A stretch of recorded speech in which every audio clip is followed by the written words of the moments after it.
திருப்பாக்கி இன்னைக்கு ராகுல் தவிர்க்க முடியாத ஒரு இடத்துக்கு வந்துட்டாருங்கிறத பிரதமரும் உள்துறை அமைச்சரும் தங்களுடைய பரப்புரை மூலமா சொல்றாங்கிறாரு பொன்ராஜ். போலிங் போடணும்னா ஒரு பேட்ஸ்மேன் இருந்தாகணும் இல்லையா, வெறும் ஸ்டெம்பை நோக்கி போட முடியாது இல்லையா.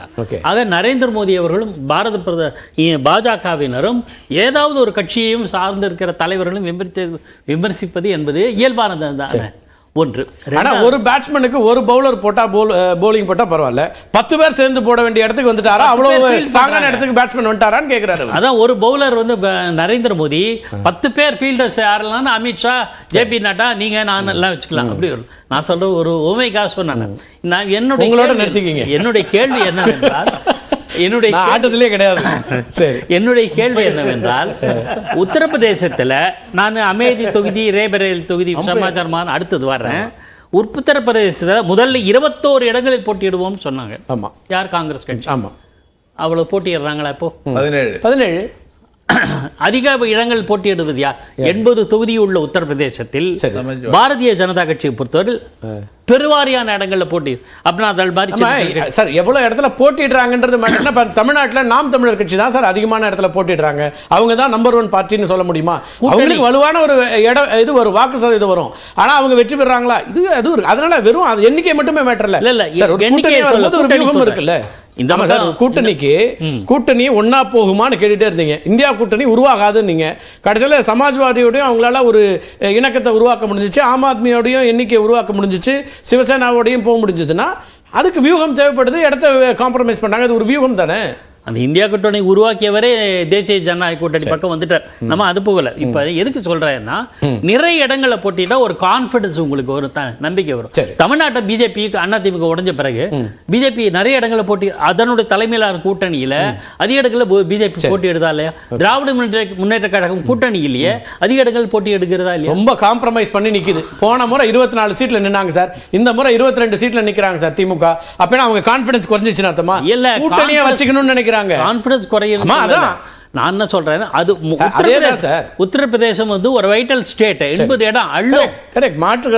பல காலத்துல பிபி சிங் காலத்துல, சரண் சிங் காலத்துல பிஎல்டி அதிக இடங்களை பெற்றதுதான் ஜனதா கட்சிக்கு வெற்றி கை கொடுத்தது. இதெல்லாம் ஒரு பக்கம் இருக்கட்டும். இப்ப எதுக்கு நான் அமேதி தொகுதியில அவர் போட்டிடுறாரு சார், ரேபரேலியில போட்டிடுறாரு. என்ன பிரச்சனை அதுல? அதுக்கு ஏன் இவ்வளவு தூரம் எதிர்ப்பு வரணும்? இல்ல, பிரச்சனையே கிடையாது சார். வயநாட்டிலேயே போட்டியிட்டோம். நண்பர் பொன்ராஜ் சொன்ன மாதிரி 4-5 இடங்களை போட்டியும் அது உரிமை, அது இல்லை சொல்ல. உத்தரப்பிரதேசத்துல கான்பிடென்டா இருக்கிற பட்சத்தில் தேர்தல் வேட்புமனு ஏற்றுக்கொள்ளப்பட வேண்டிய, தாக்கல் செய்யப்பட வேண்டிய கடைசி தினத்துக்கு முன்னாடி வரையில் நீங்க அறிவிக்கல. நேற்று மாலை வரை அது அறிவிக்கல. அப்படி ஸ்ட்ராட்டஜி. தேர்தல் அறிக்கையே பிஜேபி கடைசி 4 நாளைக்கு முன்னால தான் சார் தேவையில்லை சார். 10 ஆண்டுகள் ஆட்சி புரிஞ்சுது. பர்ஃபார்மன்ஸ் எல்லாருக்கும் தெரியும். கதையில எழுதிருக்காங்க. No need to tell. அது ஒரு பக்கம். அதனால எல்லாம் தெரிஞ்சு ஒரு ஸ்ட்ராட்டஜியா இருக்கலாம்ல சார். நீங்க வந்து கடைசி வரைக்கும் ராகுல் வரமாட்டாரு இல்லன்னு சொல்லிட்டு இருக்கிற நேரத்துல லாஸ்ட் மினிட்ல நாங்க ஒரு சர்ப்ரைஸ் கார்டு இருக்கிறோம் இறக்கி இருக்கலாம்ல காங்கிரஸ். சர்ப்ரைஸ் கார்டு எந்த தொகுதியில் போடுறாரு அவரே சார்? உத்தரப்பிரதேசம் தானே சார், வட மாநிலம் தானே சார். ரேபரேலி தொகுதியில் போடுறார். அமேதியை தவிர்க்கிறார். அப்ப அமேதியில் தைரியமா போட்டியிட வேண்டியதா இருக்கிற நண்பர் இவர் சொன்னார்ல, பகுஜன் சமாஜ் கட்சி ஓட்டு பிரிக்கிறது இருந்தா கூட அவங்களும் ஈர்க்கக்கூடிய வேலைகள் செய்யலாம் இல்ல. ஆனா கடைசி நிமிஷம் பிஜேபியை பொறுத்தவரையில் பக்கா பாலிடிக்ஸ் அழகா பண்ணுவாங்க. சௌத்ரி சரண் சிங் சாப்க்கு பாரத ரத்னா பட்டம் கொடுத்தாங்க. RLD இந்த பக்கம் வந்துடுச்சு, அவருடைய பேரன் ஜெயின்ஸ். அது மாதிரி இவங்க ஒரு நல்ல கார்டு யூஸ் பண்ணுவாங்க.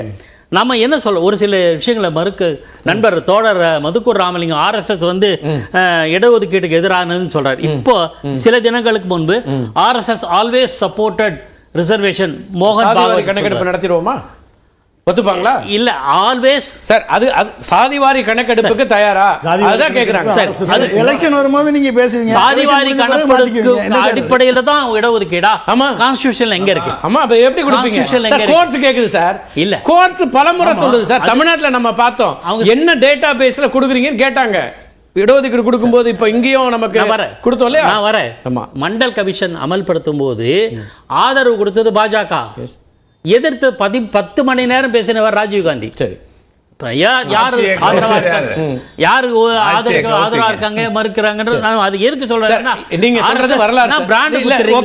நான் என்ன சொல்றேன், இன்னைக்கு தேர்தல் அறிக்கையில காங்கிரஸ் என்ன சொல்லுது இந்த விஷயத்துல? இந்த தேர்தலுக்கு நாங்கள் இதை சொல்லுகிறோம். சூப்பர் இல்லையா? அவங்க அதுக்கு ரெடியா இருக்கோன்றாங்க. பிஜேபி அப்படி வெளிப்படையா இல்லை. சாதிவாரி கணக்கெடுப்பை நடத்துவோம், இதை வந்து நம்ம கொடுப்போம்னு சொல்லுதா அப்படிங்கிற ஒரு எதிர்கேள்வி. அது ரைட், நான் ஒத்துக்கிறேன். தேர்தல் அறிக்கையில வந்து சாதிவாரி கணக்கெடுப்பு சொல்லலை, அது உண்மைதான், அதெல்லாம் மறுப்பு இல்லை. காங்கிரஸ் தான் சொல்லிருக்காங்க. காங்கிரஸ் பல விஷயங்களை பார்த்தீங்களா, மாநில உரிமைகளுக்கு ஏற்ப சில கருத்துக்கள்லாம் சொல்லியிருக்காங்க. ஆனால் திராவிட மாடல் சொன்னதெல்லாம் ஏற்றுக்கொண்டார்கள் அப்படின்னு சொல்றாங்களே, ஆளுநர் விஷயத்தில் என்ன சொல்றாங்க, 370 காஷ்மீர் மாநிலத்தை மாநில அந்தஸ்து கொண்டு வருவோம்னு சொன்னவங்க 370 மீண்டும் கொண்டு வருவோம் சொல்லல. இது மாதிரி சிஏஏ விஷயத்துல மௌனம் சாதிக்கிறது, இதெல்லாம் ஒண்ணு இருக்கு. அப்புறம் கட்சி எல்லாமே ஒண்ணா இருக்க முடியாது கூட்டணியில. ரஜ்புட் பத்தி ஒரு சில கருத்துக்களை சொன்னதுனால முரண்பாடு வந்து அவங்களுடைய ஆதரவு இழந்து விட்டதாக நண்பர் பொன்ராஜ் சொல்றாரு. ஆனால் 45 சமஸ்தானத்தை, அந்த காலத்தில் சமஸ்தானத்தினுடைய வாரிசுகள் முழுக்க முழுக்க மோடிக்கு ஆதரவு தெரிவித்து இன்னைக்கு நாளேடுகளில் வந்திருக்கு. ஆக ஒரு பக்கம் நீங்க அப்படி சொன்னீங்கன்னா, இன்னொரு பக்கம் ஆதரவு வந்துட்டு இருக்கு. நாம இதெல்லாம் யதார்த்தமா பார்க்கலாம். எப்படி பார்த்தாலும் உத்தரப்பிரதேசத்துல முரண்பாடுகள் உள்ள கட்சியை தேர்ந்தெடுப்பதை விட இதே ஒரு சாலிடா இருக்கிற கட்சி ஆதரிப்பாங்க. உத்தரப்பிரதேசத்தில் சட்டப்பேரவை தேர்தலில் பிரியங்கா காந்தி அவர்கள் பிரச்சாரம் செய்தார்கள், என்ன பலன் கிடைச்சது முடிவு கொட்டு. ஓகே, நீங்க கோபனா கடந்த காலங்களில் பரப்புரைகளை பிரியங்கா காந்தி கேட்டிருக்காங்க, கூட்டம் பெருசா வந்ததுன்னு சொன்னீங்க, ரிசல்ட் என்ன சார் ஆச்சு அப்படின்னு கேட்கிறாரு அவர். இல்ல நான் என்ன 2024 பற்றி தான் இப்போ பேசணும். ஆமா, பழைய கதைகளை பேசி பிரயோஜனம் இல்லை. அதுக்கு முன்னாடி தேர்தல் சார், அதுக்கு முந்தியெல்லாம் நாங்க நிறைய ஜெயிச்சிருக்கோம் சார். இப்ப லேட்டஸ்ட் ட்ராக் ரெக்கார்ட் வச்சு தானே போவீங்க, என்ன வாக்கு சதவீதம் எப்படி இருக்கு? அதாவது தமிழ்நாட்டில் என்ன சொல்றீங்க, பிஜேபி 3%, அது எப்படி மாயாஜாலம் பண்ணி 30% வந்து ஜெயிச்சிட முடியுமா ஒரு தேர்தலில்? அதே தானே யூபியில் அப்ப உங்களுக்கு பொருந்தும். 2004 நாங்கள் வெற்றி பெற்றோம், 2009 வெற்றி பெற்றோம், 2014 தோற்கடிக்கப்பட்டோம், 2019 தோற்கடிக்கப்பட்டோம், 2024 வெற்றி பெற போகிறோம். அதற்கான சூழல் உருவாகி உத்தரப்பிரதேசத்துல நீங்க போட்டியிட எப்படி இடமே குறைஞ்சிருக்கு, அப்ப கான்ஃபிடன்ஸே இல்லங்கறாரு. இல்ல நாங்களும் சமாஜ்வாடியும் கூட்டணி 80 இடங்கள்ல போட்டிடுறோம், அவங்க 63, நாங்க 17. கூட்டணி வலுவான கூட்டணி, சமூக கூட்டணி, socially educationally backward classes of people, அவர்களுக்காக பேசுகிற, அவர்களுக்காக இடஒதுக்கீடு வழங்குகிற, அவர்களுடைய எதிர்காலத்தில் நம்பிக்கையுள்ள சில வாக்குறுதிகளை கொடுத்துட்டு நான் நிக்கிறோம். நான் கேட்க தமிழ்நாட்டில் 10 இடங்கள் கட்டாயம் வேணும். நீங்க கடைசி காலம் வரைக்கும் திமுகவோட சண்டை போட்டு இல்ல எங்களுக்கு வேணும்னு அதை வாங்க முடிஞ்சிச்சுல, அப்படி உத்தரப்பிரதேச முடிஞ்சதா 21 சொன்னீங்க. அப்ப காம்ப்ரமைஸ் பண்ண வேண்டிய இடத்துல பலவீனமா காங்கிரஸ் இருக்கான்னு கேட்கிறாரு. நாங்க ஏற்கனவே எங்களுக்கு எண்ணிக்கை அடிப்படையில தான் வாங்குறோம். ஏற்கனவே 2 இடம் தான் அங்க, முதல்ல சோனியா காந்தி மட்டும்தான் ஒரு சீட்டு தான், அதனால இன்னைக்கு 17 சீட்டுன்றது எங்களுக்கு கூடுதலான ஒரு வாய்ப்பு தான். அது இங்க ஏற்கனவே நாங்கள் வந்து 9 தோத்துட்டீங்க. இல்ல 8 ஜெயிச்சிருக்கோம், 9 நின்னா அந்த 9ஐயும் திராவிட முன்னேற்ற கழகம் கொடுத்து இந்த கூட்டணியை வலிமையான கூட்டணியாக தோல்வி அடைஞ்ச தொகுதியை சேர்த்து கொடுத்துருக்காங்க. அது ஏற்கனவே கொடுத்த 10 மீண்டும் அது திமுக. நீங்க அந்த இடத்தை இழந்தாலும் உங்களுக்கு கொடுக்குறாங்க. அதே மாதிரி யூபியில் உங்களால வாங்க முடியுதா? இல்ல ஏற்கனவே நாங்க சிட்டிங் 1, இப்போ 17 நிக்கிறோம். 17ல நாங்க போன முறை எவ்வளவு போட்டிட்டீங்க? எங்க கடந்த முறை இல்ல அது வேற கூட்டணி இல்ல. இப்போ கூட்டணி இருக்கு, சமாஜ்வாடியோட கூட்டணி, ஆம் ஆத்மியோட கூட்டணி, சிவசேனா கூட்டணி, எல்லா இடங்களிலும் கூட்டணி வலுவாக இருக்கிறது.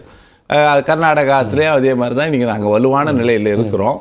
இந்த தேர்தலை பொறுத்தவரை சரி, நீங்க சொல்லுங்க சார், வட மாநிலத்துல போட்டியிடுவதன் மூலமா என்ன மெசேஜ் சொல்ல விரும்புறீங்க? என்ன மெசேஜ்? கூடுதலான ஒரு இடத்துல போட்டிங்கிறது கண்டிப்பா அவர் ஒரு தோல்வியில ஒரு தொகுதியில தோத்துருவாருங்கிறதுனால அங்க போட போறீங்களா, அல்ல வேற மெசேஜ் கொடுக்குறீங்களா? இல்ல எங்களை பொறுத்தவரை உத்தரப்பிரதேசம் 80 தொகுதிகளில் இருக்கிற ஒரு, அதுல அதிக இடங்களில் வெற்றி பெறணும்.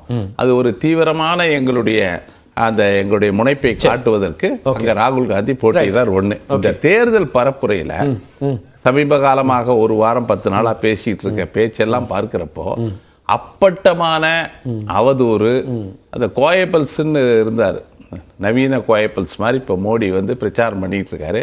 ரிலிஜன் பேஸ்டு ரிசர்வேஷன் இல்லை என்று 10 ஆண்டு காலம் பிரதமராக இருந்த ஒருவருக்கு தெரியாதா? இதுக்கு கர்நாடகாவில் ரிசர்வேஷன் 4% எப்போ வந்தது? 30 வருஷமா இருக்கு. அதுக்கப்புறம் பாஜக ஆட்சின்னு இருக்கு. இன்னைக்கு உச்ச நீதிமன்றம் நாகரத்னமா ஜட்ஜ்மெண்ட் வந்து reservation is not based on religion but on based on OBC. இதெல்லாம் தெளிவா இருந்தோம். திரும்ப திரும்ப வந்து காங்கிரஸ் கட்சி இவர்களுடைய இடஒதுக்கீடை பறித்து முஸ்லீம்களுக்கு கொடுக்க விரும்புகிறது. என்ன பிரச்சாரம் இது? அவர் பிரச்சாரம் ஒரு பொறுப்புள்ள பிரதமர் பேசுற பேச்சா இல்ல. மக்கள் இன்னைக்கு